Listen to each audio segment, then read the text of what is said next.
Imagine waking up one day and you no longer have a job, no longer have a place to live. That's the reality for some people here in Bozeman. kBZK's Judy, Slate, and Dan Boyce spent several days getting to know some of Bozeman's homeless. Judy's in with our report tonight. Judy.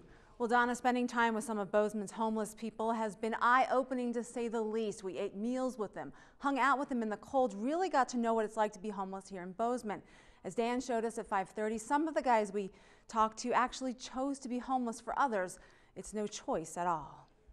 Socks, shirts, underwear, just things to stay warm is all. Adam is homeless on the streets for 2 months. Gloves, pants. His life boiled down to what he can carry on his back. This is everything that I own, outside of a propane stove that's not here. He says bad decisions, bad luck got him here. I moved here for another person, and apparently everything didn't go the way it was supposed to, and they just put me out on the street, so now here I am. Clear overnight, 18 for the low. And he's not alone.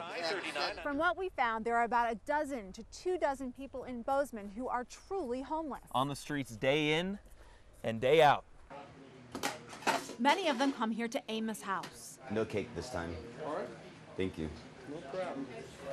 Thank you, Paul. 2 meals a day, showers, clothing room, and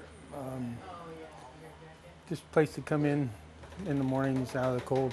Bedding and sleeping rolls, and without Paul, for the most part, a lot of us would be really, really lost. Many of these men say this is the life they choose. This is the way they want to live.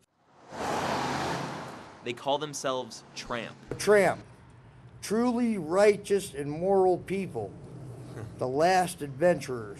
For Paul and Kim, it's a different story. Both of us have worked all our lives.